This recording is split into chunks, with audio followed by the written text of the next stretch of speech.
স্বামী স্ত্রীর মাঝে কথা বলবো না। মারে মা আমি আর বাঁচবো না রে। আমার মেয়ে আজকে 1.5 মাসের অন্তঃসত্ত্বা আছে, তুমি পেটে ঘুষি মেরে দিলা। হ্যাঁ অন্তঃসত্ত্বা থাকলে এবার আমি তো শুক্তি বাটা খাই না, ও কেন শুক্তি বেঁচে দিবে আমার বাসনে? দেউলা একটু বাজ পড়া, তোর বাবা কি শুক্তি বাটা খায় রে? বাবা শুক্তি বাটা খায়, বাবাকে শুক্তি বাটা খাওয়াবি? আমি কি শুক্তি ফুক্তি খাই লিখে তাই তোমাকে শুক্তি বাটা দিবি? কি আমার রাজার বেটা রে, তুই শুক্তি বাটা খাবি না তো কি খাবি রে? আমি খাই ইলিশ মাছের পাতুরি। ইলিশ মাছের পাতুরি খেতে গেলে তোমাকে ইনকাম করে খেতে হবে, ওই বাবার টাকায় বসে বসে খেলে হবে না। তুমি কথা বলছো কেন বানা? তুমি খেতে দিচ্ছ নাকি আমাকে? সে আমার বাবা খেতে দিচ্ছে, আমার বাবা বুঝবে। তো তোমার বাবাটা কে হয়? তোমার বাবাটা তোমার স্বামী হয়, আমি বলবো না নাকি? হ্যাঁ হ্যাঁ, জোর জবরদস্তি করে তো তুমি কেড়ে নিয়েছো আমার বাবাকে, দেখুন স্বামী কইছে। জোর করে কেড়ে নিয়েছি তোমার বাবাকে? হ্যাঁ তাহলে এটা কি? তোর বাবা ফাটা কুকুর বেটাই তো আমার যৌবন দেখে নিজের পানিকে ধরে রাখতে পারলো না, দিয়ে আমাকে বিয়ে করে ফেললো। দেবার আমার দোষ দিছিস নাকি তুই? তোমার তো শরীর লাই ওটা মনে হয় পচা কুমড়ো। এই পচা কুমড়োতে কামড় মারার জন্য তো তোর বাবা আমার হাতে পায়ে ধরে আমাকে বিয়ে করলো রে। আমি কি বিয়ে করতে চেয়েছিলাম নাকি? মেয়ে ছেলের আইবড়াতে ভালোবাসা থাকে, হয়তো বিয়ের পরে থাকলেও থাকতে পারে, কিন্তু তোমার মতো যে বিধবা বয়সে ভালোবাসা থাকে এটা তোমাকে না দেখলে জানতে পারতাম না। এই দুনিয়ায় কে সতী সাবিত্রী আছে? সবারই দেখো দুটো তিনটে করে আছে।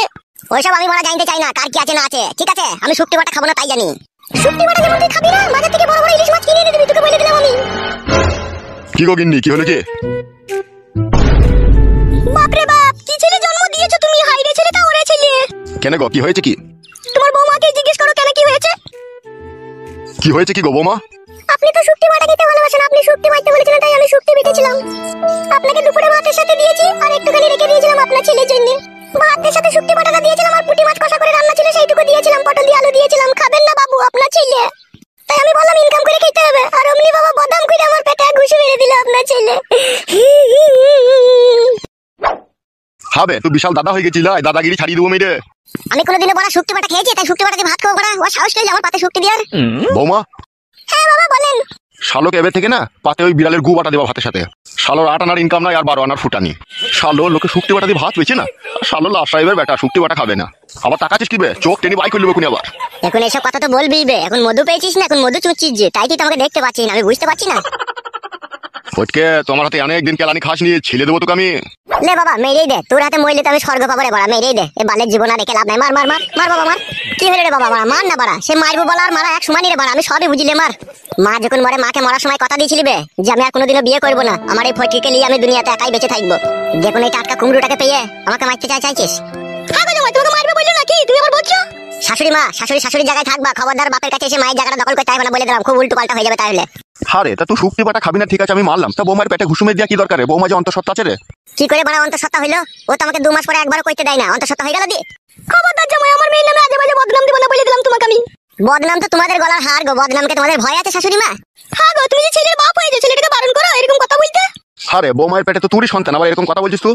মারা কবে একবার শুনেছি আমার নিজেরই মনে নাই, আবার আমার সন্তান বলছে। 1 লাখ তোমায় ইচ্ছা হয়েছে তোকে আমার। শালা হুনুমুকু একবার শুনলেও বাচ্চা হবে, 10 বার শুনলেও বাচ্চা হবে। মারা আমি জানি না, সোজার ঘাড়ে বুঝা চাপে। কি আমার সোজা হে তুমি? এই শুক্তি ভাতারি, তোকে আমি কোনো কথা বলিনি, তুই চুপ করে থাকবি। ফটকে তোমার জন্যই বাবা, তোমার বৌমাকে আমি শাসন করতে পারছি না। ভাত খেয়ে গাবে, আমার এই সুখের সংসারে দুঃখের আগুন লাগাই নাবে। তোরাই সংসার পেতেছিস, তোরাই ভাত তরকারি খা বাড়া, আমি এটা খাবো না, আমি এটা চললাম। আর বৌমা তোমাকেও বলে হারিয়ে যায়, তোমার স্বামী কি খায় না খায় তুমি সেটা জানো না? আমি কি জানি বাবা, আপনি শুক্তি বাটা খান বলে আমি ভেবেছি হয়তো আপনার ছেলেও খায়। কেন হে বুড়ো জুতা মিনছে, শুক্তি বাটাটা দিয়ে কি আমার মেয়ে খুবই অন্যায় করে ফেলেছে নাকি? বেশি কেলিও না তো ভুদা, যে ঠাকুর যেই ফুলে সন্তুষ্ট তাকে সেই ফুল দিয়ে পুজো করতে হয়। কই রকম হার হাবাতি টা হাত কা 12 বছর ছেলে যদি আমার পেটে জন্ম নিত না, কবে আমি বিষ দিয়ে মেরে ফেলতাম।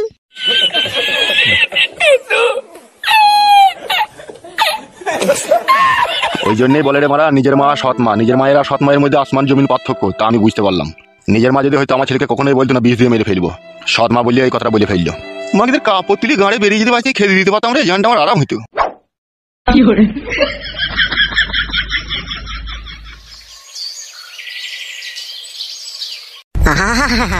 জ্বলে গেল ভগবান, আমার ভিতর শুধু জ্বলে গেল। তোমার এই সৌন্দর্য পৃথিবীতে এই নিষ্ঠুর মানুষের মাঝে কেন যে তুমি আমাকে মানুষ করে পাঠিয়েছো ভগবান, শুধু দুঃখ আর কষ্ট আর যন্ত্রণা ছাড়া আর কিছুই পাই না। যে ডাল ধরি সে ডালই মটমট মটমট করে ভেঙে যায় ভগবান, আমি আর বাঁচতে চাই না ভগবান। এক সময় ইচ্ছা হয় টেনে গলা দিয়ে গ্রামে গ্রামে ভিক্ষা করে খাই, তবু বাড়ি যেতে ইচ্ছা হয় না ভগবান। বাবারও সুখ পেলাম না, সৎ মায়েরও সুখ পেলাম না, নিজের বইয়েরও সুখ পেলাম না। ভগবান, তোমার এই পৃথিবীর মানুষগুলো বড়ই নিষ্ঠুর আর পাষাণ, কেউ আমার মনের দুঃখ আর কষ্টটা বুঝলো না। হে ভগবান, হয় দেখা দাও, নাহলে টাকা পয়সা দিয়ে আমাকে বড় লোক করে দাও, নাহলে আমাকে কেউ সম্মান করছে না, সবাই পায়ে ধুলো মনে করে ঝেড়ে ফেলে দিচ্ছে আমাকে। আর যদি সেইটাও না পারো, তাহলে করাম করে শুকনো বাজ ফেলে দাও আমার মাথায়, আমাকে তুলে নাও। মা, বাবা বেইমানি করে ফেললো নতুন মা পেয়ে, তুই ওদের সব দিবি। বাবা, বাবা যেন শালা বিলুপ্ত হয়ে যায় দুনিয়া থেকে। মা, বাবা আমার সাথে এমন বিশ্বাসঘাতকতা করেছে সে বলার লয়। তুই এমন ওদের সব দিবি বাবার যেন লিঙ্গ খসে পড়ে যায়, নতুন মাগলি যেন কোনো সুখ না পায় ও শালো। ভগবান, যা ওদের সব করলাম সব কবুল করে নাও। ভাই, কে ভাই তুমি? এত নিষ্ঠুর যন্ত্রণা নিয়ে এখনো পর্যন্ত বেঁচে আছো তুমি? কি হয়েছে ভাই, আমাকে বলো। দুঃখের কথা বলবো কত, যদি বলি বছর শত, তবু না ফুরায় আমার মনের যন্ত্রণা।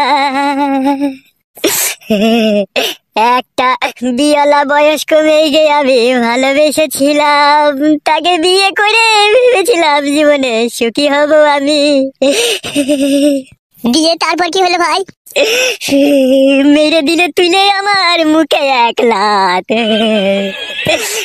সেই দুঃখেই তোমার পরাণ ফেটে গেছে, পেটে ভাত নাই, বাড়িতে শোয়ার জায়গা নাই, বাবা মায়ের অপমান, শাশুড়ির অপমান, বইয়ের অপমানে ইচ্ছা হয়েছে আমি মরে যাই। বুঝতে পেরেছি ভাই, তোমার বুকের ভিতরে কষ্টের বাসা বেঁধেছে একটা। এ সবই ভগবানের ইচ্ছা। আমি হয়তো সৎ ব্যক্তি বলে আমাকে হয়তো পরীক্ষা করছে। তা ভাইজান, যদি কিছু মনে না করে একটা কথা জিজ্ঞেস করবো? আর লজ্জা দিও না ভাই, মন বলতে আর কোনো জিনিস নাই, তুমি যা বলবে বলো। তোমার মুখ হাত শুকিয়ে গেছে, আমার এই সামনে বাড়ি, চলো আমার বাড়িতে চারটে ভাত খাবে তুমি। না না, তোমার সাথে আমার কোনো সম্পর্ক নাই, চেনা নাই, জানা নাই, শোনা নাই, আমি কেন তোমার বাড়ি যাবো ভাত খেতে? ভগবানের প্রতি তোমার তো বিশ্বাস আছে না নাই? হ্যাঁ, বিশ্বাস আছে তো। তাহলে তিনি হয়তো আজকে তোমার রুজি রুটির মালিক করে আমাকে তোমার কাছে পাঠিয়েছে, তোমার রুজি আজকে আমার বাড়িতে আছে, সেইটাই ভেবে নাও যে চলো আমার বাড়িতে চারটে তুমি ভাত খাবে। তোমার মনে অনেক দুঃখ আর অনেক কষ্ট, ঠিক আছে, আর তোমার শরীর দেখে বুঝতে পারছি, মুখ হাত দেখে তুমি 2-3 দিন কিছু খাওনি, চলো আমার বাড়ি চলো, চারটে ভাত খেয়ে নেবে। সত্যি এখন বুঝতে পারছি, তাহলে সব মানুষ এখনো পর্যন্ত খারাপ হয়নি, তোমার মতো ভালো মানুষও তাইলে কিছু আছে দুনিয়াতে। এখন ওসব কথা পরে হবে, তুমি চলো আমার বাড়িতে চারটে ভাত খাবে। হ্যাঁ ভাই চলো, ওটো ওখান থেকে ওটো, চলো ভাই চলো, আর মন খারাপ করে কোনো লাভ হবে না, চলো। ভগবান তোমার মঙ্গল করুক ভাই। আচ্ছা ঠিক আছে, এখন চলো চলো বাড়ি চলো।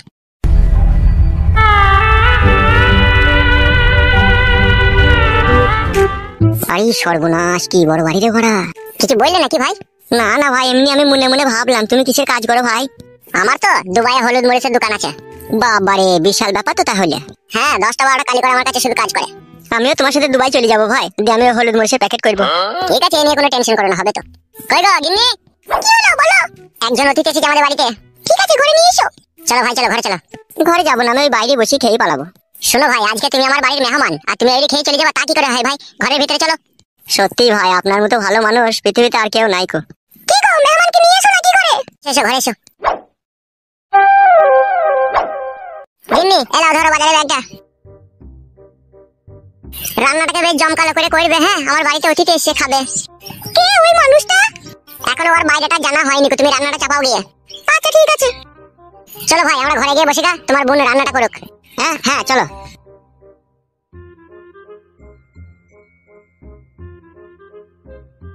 বসো ভাই এই খাটের উপরে। এত সম্মান দিচ্ছ ভাই তুমি আমাকে? আরে বসো বসো, এটা আবার সম্মানের কি আছে, বসো। হ্যাঁ তা বড় ভাই, একটা কথা জানতে খুব ইচ্ছা হচ্ছে আমার। হ্যাঁ ভাই বলো, কি জানতে ইচ্ছা হচ্ছে তোমার? তুমি যে আমাকে বললে আমি বিয়েওয়ালা মেয়েকে বিয়ে করেছি, তা তুমি বিয়েওয়ালা মেয়েকে কেন বিয়ে করলে? তুমি তো আই বড় ছিলে, তোমার তো বয়স হালকা। ফেসে গিয়েছিলাম ভাই আমি। কি করে ফাঁসলে? মেয়েটা কি তোমাকে ফাঁসিয়ে দিয়েছিল নাকি? না না, আমি নিজেই ফেসে গিয়েছিলাম। নিজে কি করে ফাঁসলে তুমি? মাল দেখে ফেসে গিয়েছিলাম আমি, মালে দানা পড়ে গিয়েছিল। মালে দানা পড়ে গিয়েছিল মানে? ওর পেটিটা ছিল আমেরিকা মাছের মতো, আর আমার সেখানে খাবলাইতে ইচ্ছা হয়েছিল। আচ্ছা, এতক্ষণে ব্যাপারটা বুঝতে পেরেছি। এখনো সম্পূর্ণটা বুঝতে পারো না তুমি? তাই নাকি? তাহলে বলো তো ভাই, কি হয়েছে কেসটা? মেয়েটার 2 বা 3 বার বিয়ে হয়েছিল। তাই নাকি? হ্যাঁ। ইশালা ভাই, ইন্টারেস্টিং তো ব্যাপারটা, বলো তো ভাই, ভালো করে বলো তো। আমি যাকে বিয়ে করেছি তার প্রথমে স্বামী ছিল বয়স্ক, ঠিক আছে, যে সেই স্বামীর ভাত ছেড়ে আরেকজনকে ওই মেয়েটা বিয়ে করে, যে সেখানে ও সংসার করতে পারলো না, যে আমি তাকে দেখে পছন্দ করে আমি বিয়ে করি, যে আমার বাড়িতে এখন সে আছে, কিন্তু আমি আর তার কাছে সুখ পেছি না। আরে বাবারে, কঠিন যন্ত্রণা তো তাহলে। শুধু কি যন্ত্রণা, আমার বাবাও আবার আমার শাশুড়িকে বিয়ে করে ফেলেছে। না না, মিছি করে। মিচ্ছি করে লয় ভাই, সত্যি করে। তা তোমার বাবা কেন তোমার শাশুড়িকে বিয়ে করলো? এসব বিধির বিধান, ভগবান আমাদের কপালে লেখে রেখেছে, তাই এইটা আমাদের সাথেই হচ্ছে। না না, এই আমি বিশ্বাস করি না। সমস্ত দোষ ভগবানের উপরে চাপিয়ে দিয়ে তুমি মনে করছো আমি ফ্রি হয়ে যাবো, তা হবে না। এতে দোষ তোমাদেরও আছে। হ্যাঁ ভাই, দোষ তো আছেই। তাহলে আবার ভগবানের দোষ দিচ্ছ? ইলিশ মাছটা কি করবো গো? ভাইজান, ও ভাইজান। হ্যাঁ বলো ভাই। বলছি ইলিশ মাছের ঝাল খেতে পছন্দ করো না টক খেতে পছন্দ করো ভাই? তুমি কোনটা করো বলো, সেটাই করতে বলবো। ওই ইলিশ মাছ খেতে গিয়েই তো আজকে যত ঝগড়া অশান্তি আমার বাড়িতে লাগলো ভাই। তাই নাকি? ইলিশ মাছ খেতে গিয়ে ঝগড়া অশান্তি লেগে গেল তোমার বাড়িতে? হ্যাঁ। বলো বলো, তুমি কিরকম ইলিশ মাছ খাওয়া পছন্দ করো বলো, সেইভাবেই তোমাকে করে খাওয়াবো। বলো ভাই বলো। হ্যাঁ ভাই বলো, তুমি কি ইলিশ মাছ খাওয়া পছন্দ করো, সেইভাবেই তোমাকে খাওয়াবো। সত্যি বোন, তোমাদের তুলনা হয় না গো আপ্যায়ন করার। এ তো সবে শুরু। সেটাই তো দেখছি, তোমরা কত বড় মনের মানুষ। সেই জন্যই ভগবান তোমাদেরকে 2 হাত ধরে অর্থ সম্পত্তি ঢেলে দিয়েছে।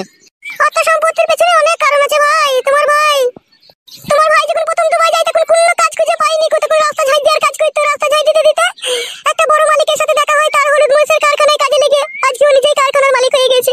এই সবই ভগবানের ইচ্ছে, বুঝতে পেরেছো ভাই? হ্যাঁ বোন, বুঝতে পেরেছি।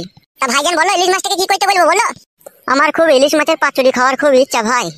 পাতুরি নয় ভাই, পাতুরি। হ্যাঁ বোন, ওই খাওয়া অভ্যেস নাই তো, তাই ভুলে বেরিয়ে গেল। ওই পাতুরি একটু আমাকে কইরে খাওয়াও। আচ্ছা ঠিক আছে। আর একটা কথা জিজ্ঞেস করবো ভাই তোমাকে? হ্যাঁ বোন, জিজ্ঞেস করো। বলছি তোমার নাম কি আর তোমার বাড়ি কোথা? ডাক নাম ফটকে, ভালো নাম ফুটো। আর আমার বাড়ি হচ্ছে উদুমবস। উদুমবস আমার কোথা? গুদুমপুরের পাশে। গুদুমপুরের পাশে উদুমবস? হ্যাঁ হ্যাঁ। মিথ্যে কথা বলছো না তো তুমি আবার?